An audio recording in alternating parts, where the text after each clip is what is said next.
Luxobarger here. Welcome back to Automation, the car company tycoon game. Today we are starting off a new mini-series doing the car scenarios available in the newest update. So if we go to cars, there is now 1, 2, 3, 4, 5, 6, 7, 8 car scenarios plus a tutorial. We are going to do just the regular tutorial, starting with the easiest and ending off with the hardest one. Hopefully, if we get that far without rage quitting, which shouldn't happen. Now, 50 episodes into doing automation Let's Plays. So what's the first one we have to choose from here? The Luxobarger, which I assume means it's a barge and is supposed to be of the luxury persuasion. You are the lead engineer at a leading American car company, and time has come to create a new generation of flagship limousines. Your design has to be luxurious, comfy, and safe as comfy and safe as never before. The best thing about it is you don't even have to care about fuel economy. Your expert economists, who obviously are never wrong, predict oil will be cheap as it is now for at least 5 years and trend to be lower after that. I don't think so. And remember, as long as power is on paper, no one cares about the actual performance. Okay, so it has to have pushrod head, safety more than 20, reliability higher than 50, $11,000 maximum total cost, which is pretty expensive considering the era, 5 seats, 282 horsepower, tameness more than 40, comfort more than 35, and prestige more than 40. So these are the score total percentages. These are the ones we need to improve the most on to get the points to be higher. Let's start the scenario. So it is 1972. Yeah, fuel prices are just going to get cheaper from here on out. Alrighty, so choice here between going with a ladder frame or going with a monocoque frame. Chassis, that is. Ladder is probably going to be our choice. We got steel versus galvanized steel body. Don't see any particular reason to go for galvanized steel at this point. We have transverse or longitudinal. We're going to go for longitudinal. Unfortunately, we can't do that transverse front-wheel drive setup like some of the early 70s large boat cars were doing. So we'll go with longitudinal.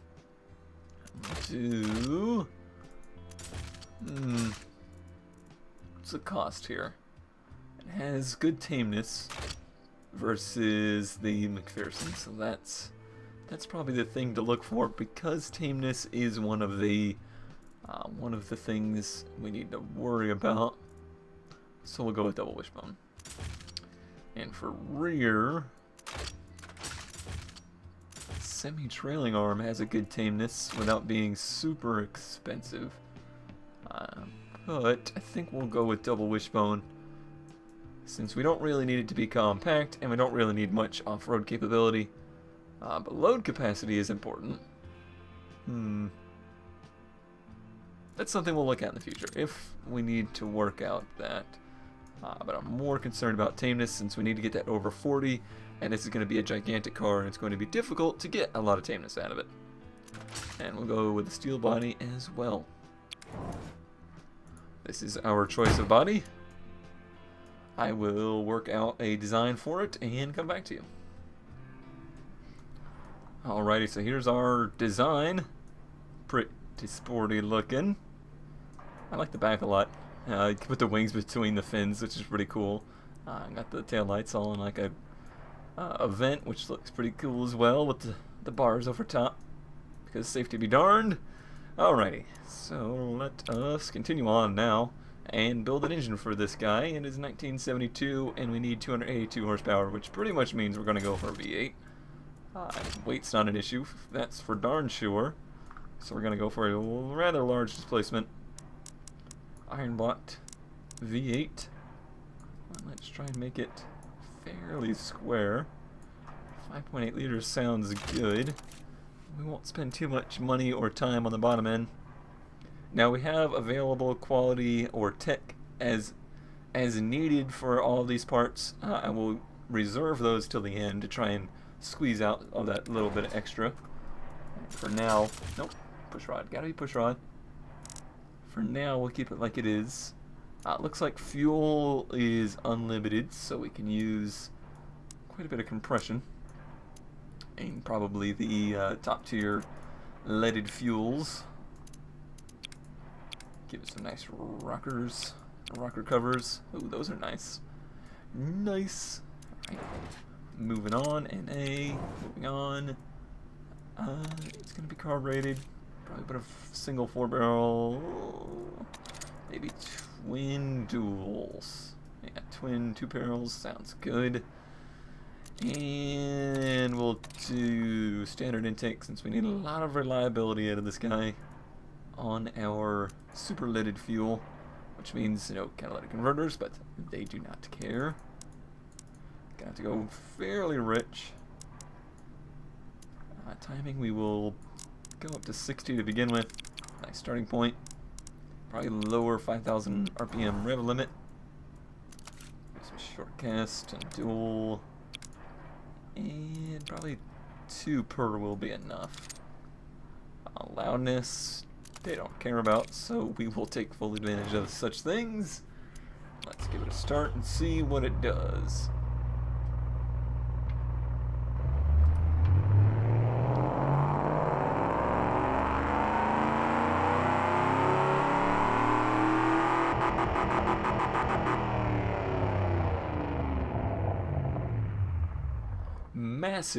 Massive amounts of torque. A little bit low on horsepower, but looks like we're running rich. So we need to go back and probably knock this down too. And I think we're going to give it a little bit more cam profile. And also, looks like we can go a little higher on the RPM limit. Let me do a test mode on it. A running test mode. Let's see how the park's holding up. We're outflowing the exhaust. That's good to know. So let's give it a little bit more of that. Looks like... Oh, I forgot to hit dual. That's what the problem is. Should gain us some power.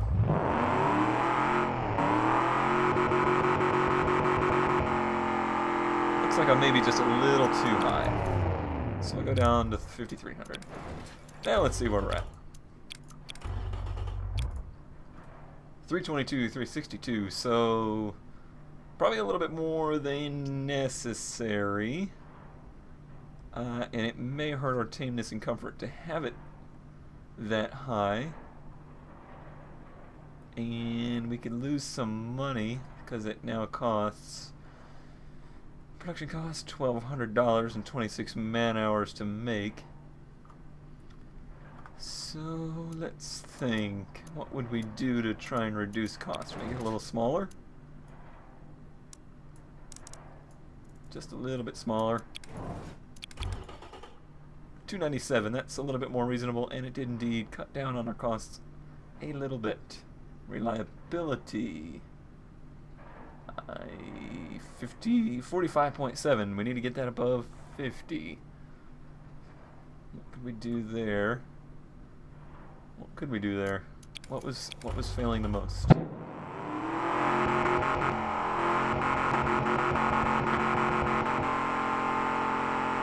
So really, it's fine right up until the end. So let's go 52.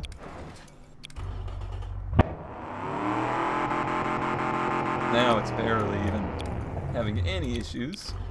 No, not what I wanted. Quick test here.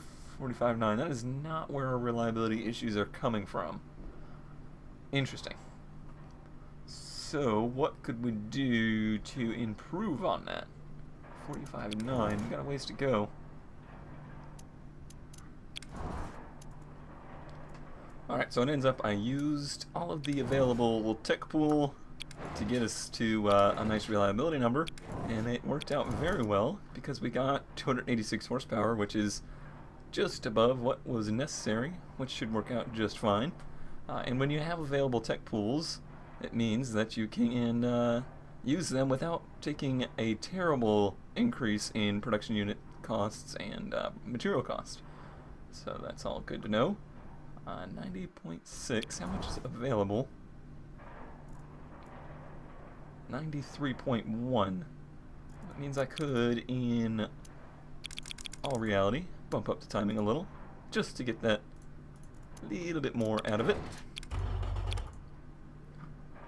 91, and did gain a little bit of horsepower and responsiveness, which should help in some of this. So, now we shall move on using such an engine. What gearbox to use, automatic or standard?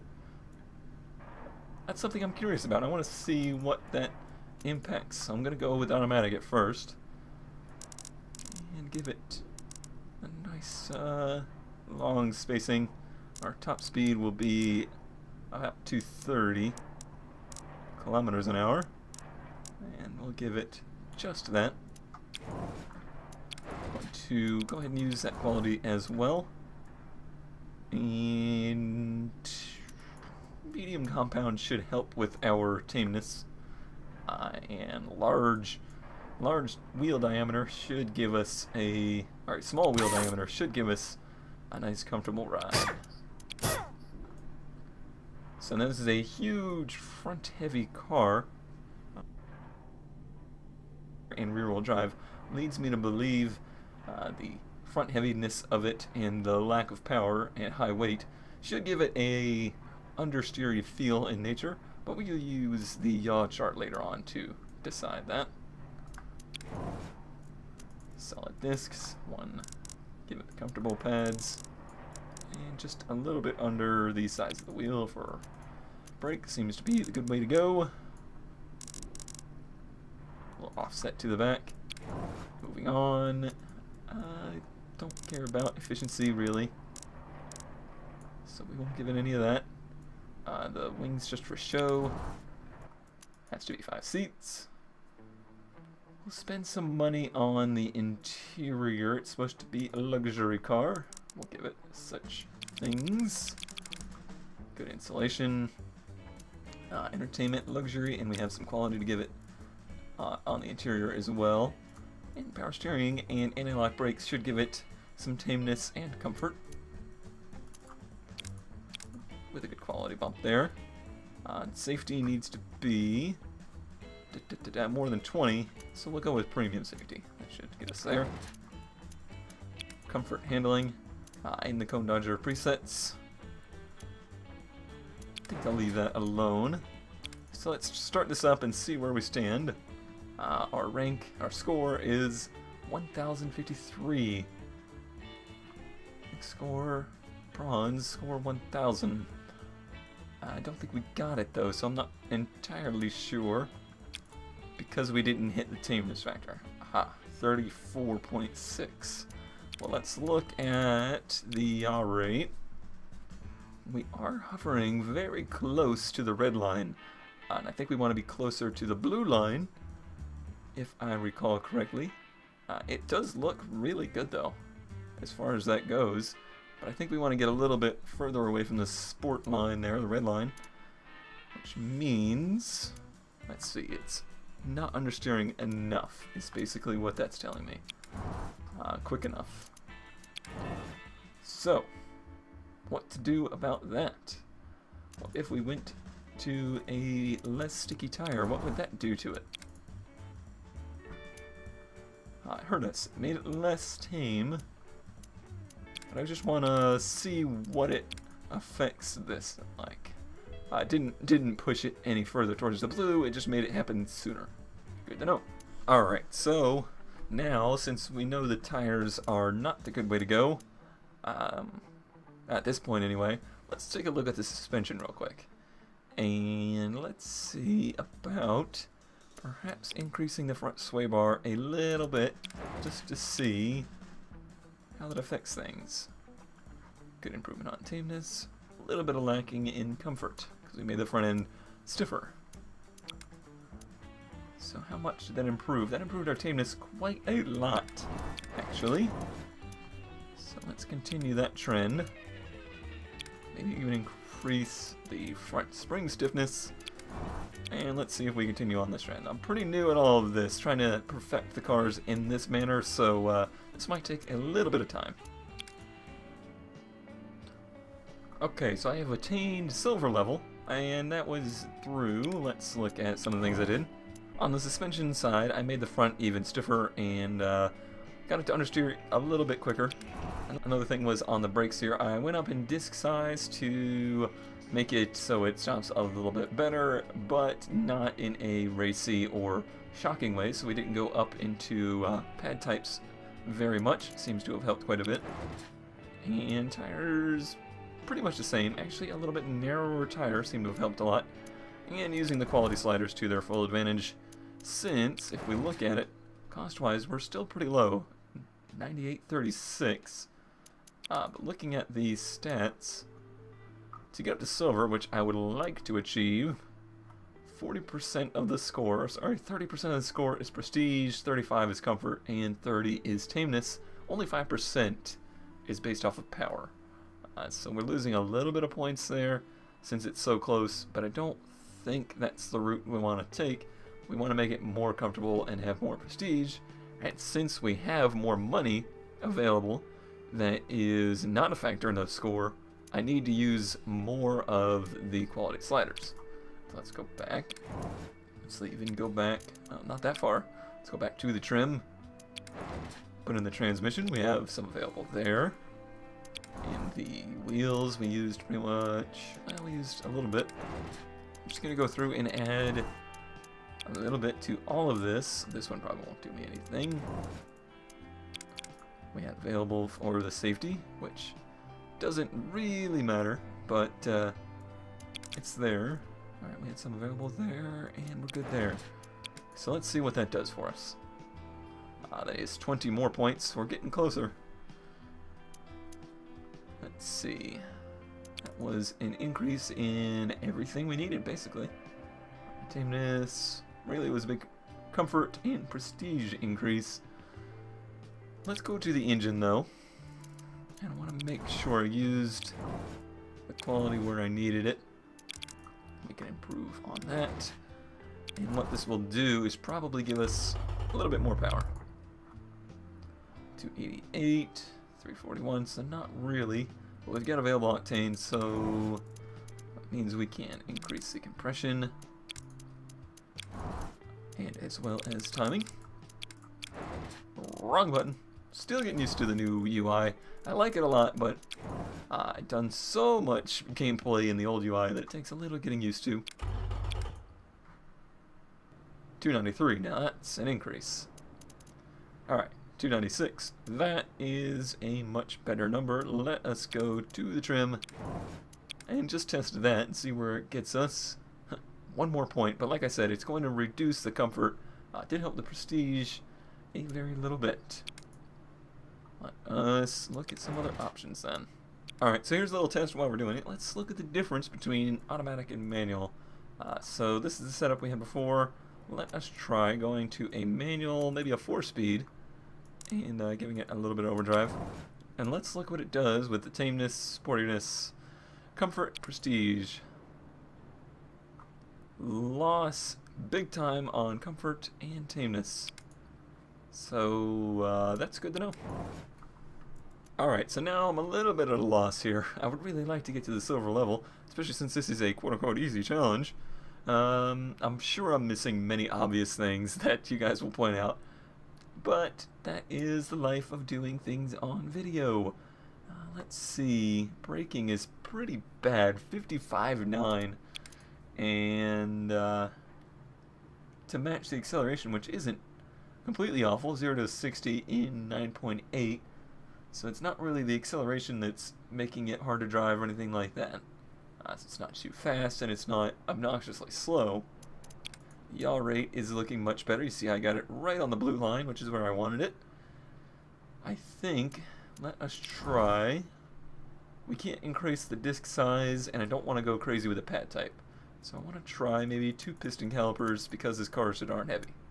Let's see what that does. Silver! Hey, there we go. That gave us 85 tameness, 10 comfort, a little... No, okay, I saw the negative and I thought it was bad for prestige, but it wasn't. Well, very good. That is silver. We'll look at it. And let's see what that actually did. Oh, wow. big improvement, 45 meters. And helped a lot of things, actually, so I don't know how it improved the downforce, but we'll ignore that. So yeah, that extra braking definitely helped out this very large car be a little bit more tame. Alright, now just before I leave, there was one thing I thought about. Way back here on the platform, I did not give this any quality improvements, so I want to give that a little check and just see what that does to the statistics, or if we get a better score. 1276, not dramatically better, so that wasn't what was holding us back, but I just wanted to check. Alright, well, if we go to more scenarios, we'll see next time we will be doing rice and curry, an East Asian market looking to make like a hot hatch for the modern times, so that should be pretty fun. But until then, thanks for watching as always, and I'll see you next time.